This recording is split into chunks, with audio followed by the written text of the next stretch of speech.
Yes. Okay. One. दोनों hands in. उल्टे ले जाओ. Three. Happy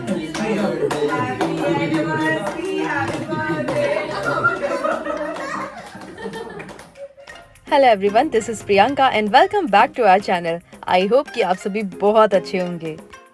तो जैसा कि मैंने अपने लास्ट व्लॉग में आप सबसे प्रॉमिस किया था कि मैं जल्द से जल्द अपना नेक्स्ट व्लॉग लेकर के आऊँगी, तो ये रहा आगे का व्लॉग।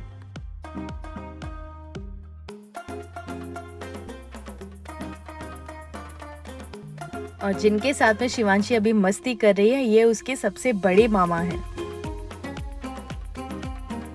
मेरे लास्ट व्लॉग में किसी ने कमेंट सेक्शन में मुझसे कमेंट करके पूछा था कि मेरा भाई शिवांशी के पैर क्यों छू रहा है। तो मैं आप लोगों के साथ में एक ज़रूरी चीज़ है जो शेयर करना चाहती हूँ। दरअसल मेरे यहाँ पर मेरे मम्मी डैडी के यहाँ पर क्या होता है कि हम जो बेटियाँ होती हैं उनको मान माना जाता है, वो पूजनीय होती हैं। तो कहते हैं कि बेटियों के लिए किया गया कोई भी कार्य 100 ऋषियों के खिलाने के बराबर होता है। तो ऐसा मैंने भी सुना है। तो इसीलिए जब भी मैं आती हूँ या शिवांशी आती है, मतलब मेरे मायके में मेरे मॉम डैड के पास या मेरे मायके से जुड़े हुए जितने भी रिलेटिव्स हैं, वो सब शिवांशी के या मेरे या हमारे घर में जो भी बेटियाँ होती हैं उनके पैर छूते हैं।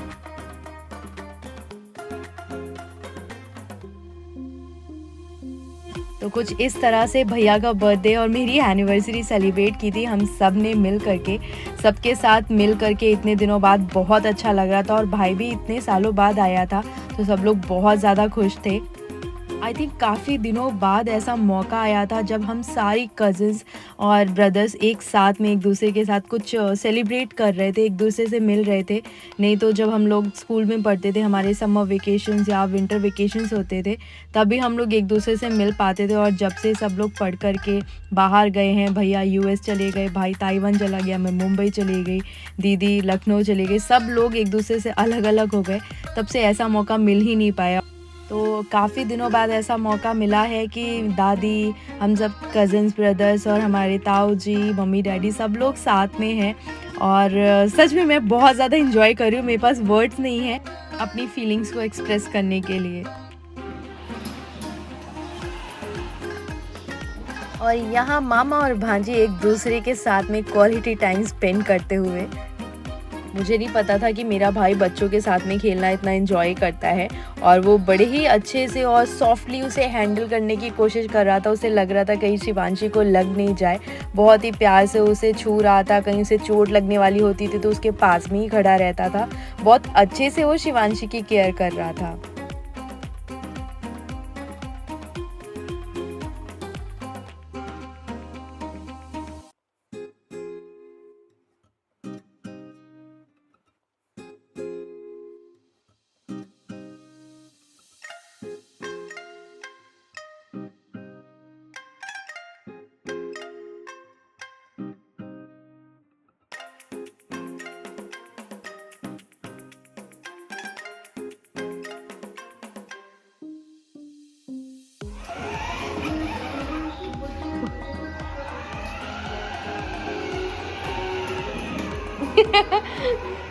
शिवांशी कौन चला रहे गाड़ी?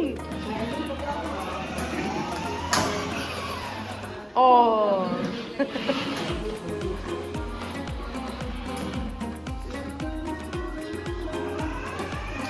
Shivanshi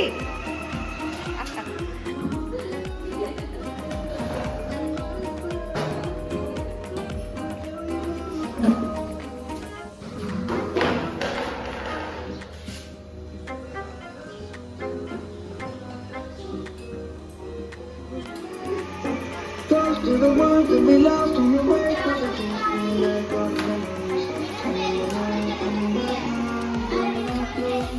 There's a time that I remember.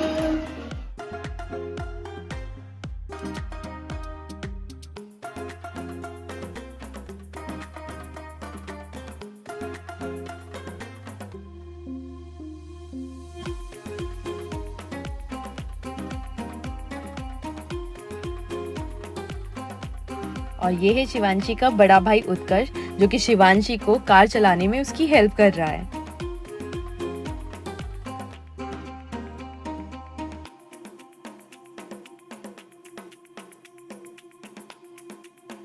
तो ब्रेकफास्ट तो सब लोग कर चुके थे, मगर फिर भी 12 बजे के आसपास जो मिड मॉर्निंग होती है ना, उस टाइम पे सबको थोड़ी थोड़ी सी भूख लगी, तो भाभी ने हम लोगों के लिए फ्रूट बोल बना दिया था। तो दोपहर में तो मैंने कुछ खास ऐसा शूट नहीं किया था, और सभी लोग प्लान कर रहे थे कि शाम को कहीं घूमने चलते हैं। तो जितनी भी फीमेल्स थी घर पे, सब ने मिलकर डिसाइड किया कि हम लोग रानी लक्ष्मीबाई जी का महल देखने जाएंगे। दरअसल रात में पूरा महल नहीं खुला होता है, यहाँ पर रात में एक लाइट शो होता है, जिसे देखने के लिए हम लोग आए हैं। अगर आप महल घूमना चाहते हैं तो आपको मॉर्निंग में आना पड़ेगा।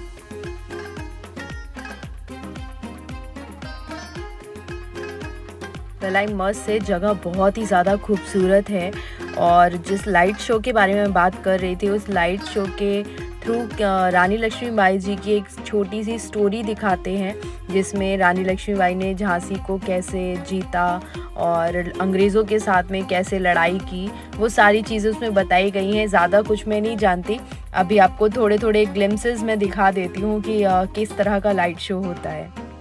तो हुआ क्या कि हम लोग टाइम से पहले ही आ गए थे और गेट बंद था, तो अभी हमें यहाँ पर वेट करना पड़ेगा। जब तक गेट खुल नहीं जाता हम लोग अंदर नहीं जा सकते।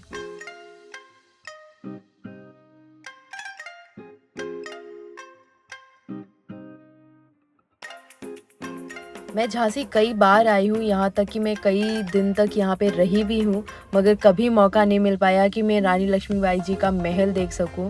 आज मौका मिला, मगर हम लोग रात में आ पाए, बट कोशिश करूँगी कि फिर मैं कभी आऊँ और मैं ये महल ज़रूर देखूँ और आपको भी ज़रूर दिखाऊँगी।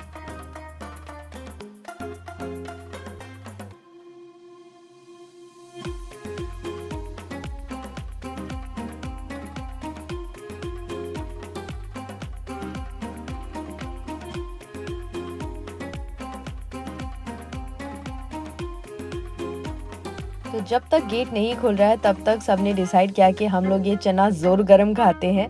ये खाते खाते थोड़ा सा टाइम निकल जाएगा और शायद थोड़ी देर में गेट खुल जाए। एंड फाइनली काफ़ी देर के इंतज़ार के बाद गेट खुल चुका है और हम लोग रानी लक्ष्मीबाई जी के महल के अंदर एंटर कर रहे हैं। अभी महल ये पूरी तरह से नहीं खोलते हैं रात के टाइम पे, और जहाँ पे अभी लाइट शो होगा सिर्फ वही जगह खोलते हैं।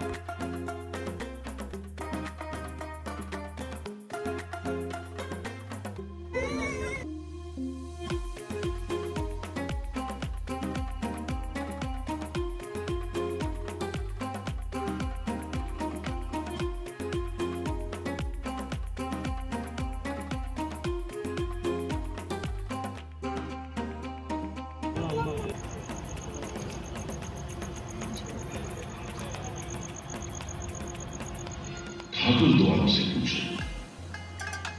घुड़सवार आंखों में ज्वाला लिए शत्रु की छाती पर कैसे किले के पार कूदी थी, इन दीवारों से पूछो।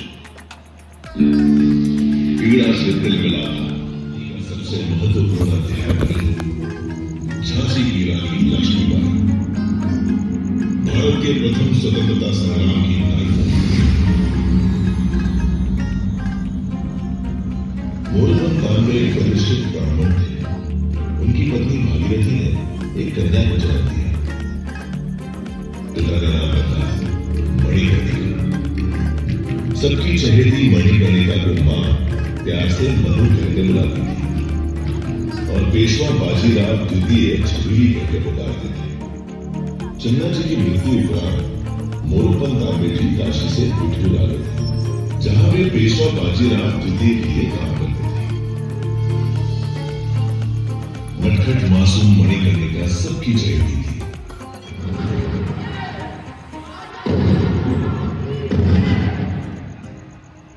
महाराज गंगाधर राव एक कुशल प्रशासक थे, काफी उदार और कला प्रेमी थे।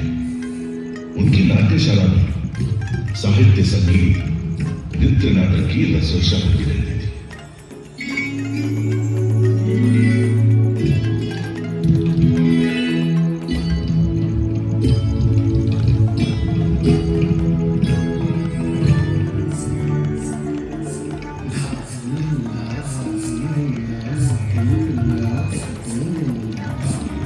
इधर से जा रही थी और उन्हें फांसी सजा याफ्ता एक अपराधी की चीखें सुनी। उनका मन विचलित होगा। उन्होंने महाराज गंगाधर राव से इस फांसी की सजा और इस फांसी के रोज झांसी से सजा हटाने का अनुरोध किया।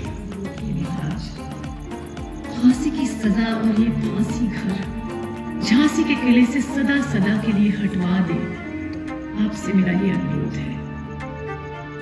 महाराज ने रानी का अनुरोध स्वीकार कर लिया।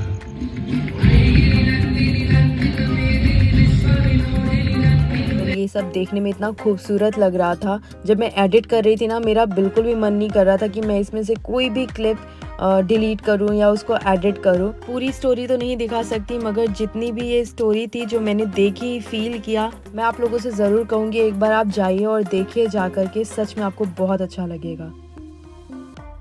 Thank you so much for watching. Bye bye and take care, and do like, share and subscribe.